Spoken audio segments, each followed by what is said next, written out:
Halo rekan-rekan, mumpung lagi musim dividen, kalau kita beli sahamnya saat RUPST, kira-kira masih bisa cuan atau malah boncos ya?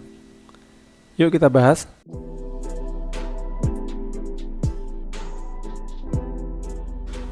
Kali ini kita akan membahas dengan studi kasus ITMG yang melakukan RUPS tahunan di tanggal 30 Maret.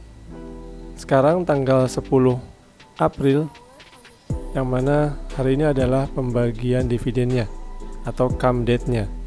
Rekan-rekan harus tahu dulu, ITMG itu earning per share tahunannya itu 16.700, ini tertinggi dibandingkan 5 tahun ke belakang.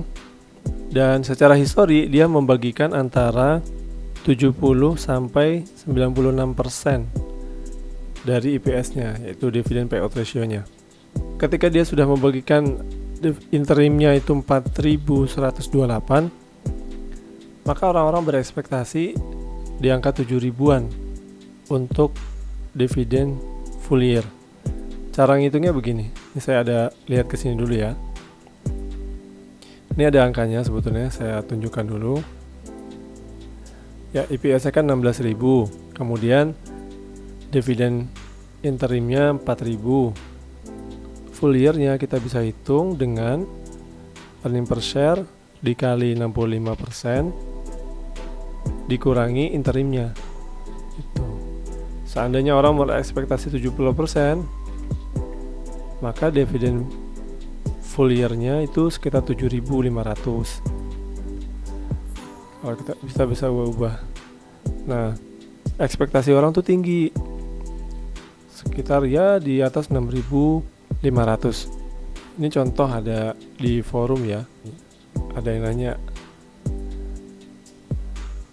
tak bubarin RPS-nya kalau nggak dapat minimal 6.500. Ya ini joke sih, tapi itu memang menggambarkan bahwa ITMG itu EPS-nya diperkirakan sekitar 7.000-an. Tiba-tiba waktu RUPS rapat mengumumkan hanya membagikan 6.400. Ya, 6.400 atau coba kita ubah angkanya. Ya, 6.416. Makanya pada saat itu harganya dibanting karena tidak sesuai ekspektasi. Coba kita lihat di chart ya. Ini tanggal 30 Maret, bisa lihat angkanya ke bawah pada saat RUPST.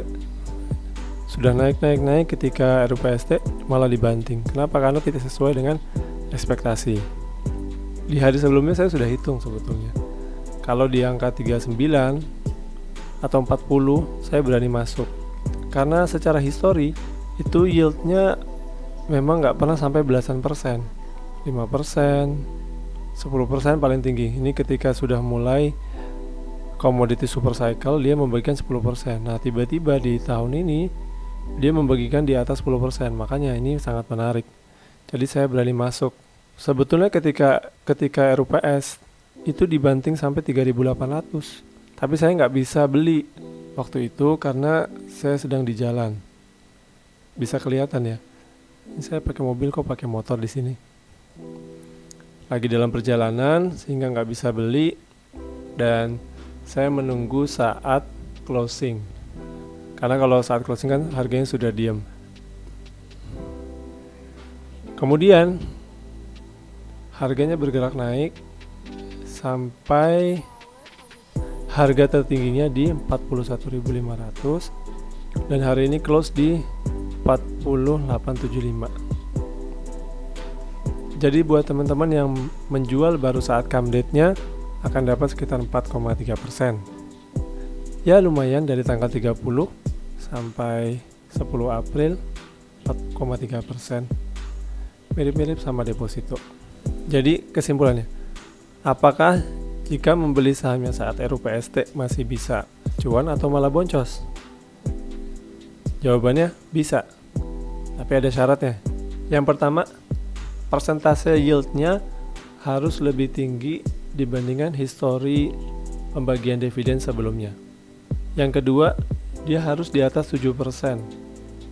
di atas 10% itu jauh lebih bagus. Artinya apa? Artinya masih kita bisa manfaatkan ketika membeli saat RPST dan menjualnya ketika come date. Sekian dari saya. Semoga bermanfaat. Terima kasih. See you on the next video.